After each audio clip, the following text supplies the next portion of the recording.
লতিফ সিদ্দিকী কোনদিন অন্যায়কে প্রশ্রয় দেয়নি। এই বাংলাদেশে নির্বাচনের প্রতিদ্বন্দ্বিতা করছে।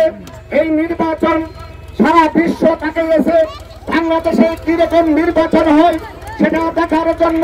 কাজেই আপনারা একটি উৎসব প্রকার নির্বাচন, অতীতে যে নির্বাচন হয়েছে সেই নির্বাচন 7 তারিখ হবে না।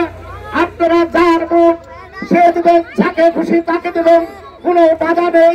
এখানে আপনারা অতীতে ভোট দিতে পারেননি কিংবা, কিন্তু এই বছর 24 সালে 7 জানুয়ারি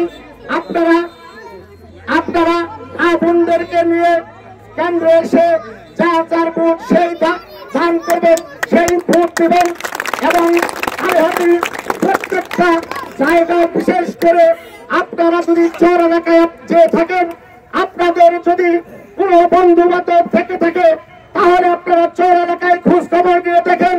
বিশেষ করে কাকবাড়ি, বীরবাসিন্দা, পার্কি এই 3টি ইউনিয়নের চেয়ে চর এলাকায় বিপুল ভোটের মাধ্যমে জনতা আব্দুল লতিফ সিদ্দিকীকে বিজয়ী করবে। চর এলাকার মানুষ এবার চ্যালেঞ্জ করেছে যে এবার চর এবং ভোরের খেলা এবার দেখবো। বিশেষ করে 3টি ইউনিয়ন এই ভোর এলাকা ধরে এবং চর এলাকারা চ্যালেঞ্জ ছেড়ে দিয়েছে। বীরবাসিন্দা, কাকবাড়ি, পার্কির চেয়ে তারা বিপুল ভোটে জনতা আব্দুল লতিফ সিদ্দিকীকে বিজয়ী করবে। এখানে নেতা যদি থাকে অনেক দাঁড়িয়েছে, তাদের চরিত্র সম্পর্কে জানেন। জনতা আব্দুল লতিফ সিদ্দিকীর সম্পর্কে কিছু বলতে হবে না। আপনারা যারা মুরব্বী আছেন, আমাদের চেয়ে আমাদের সমবয়সী ভাইয়ের আছেন, জানেন লতিফ সিদ্দিকী কোনদিন অন্যায়কে প্রশ্রয় দেয়নি, ভবিষ্যতেও অন্যায়কে প্রশ্রয় দিবে না। যদি তিনি নির্বাচিত হতে পারে, আমরা যদি বিপুল ভোটের মাধ্যমে জনতা লতিফ সিদ্দিকীকে ওই সংসদে পাঠাতে পারি, তাহলে দেখবেন জনতা লতিফ সিদ্দিকী যা কিছু হারিয়েছিল সেগুলো সে আবার ফিরে পাবে এবং মানুষকে আবার সম্মানের জায়গায় তুলে দেবে।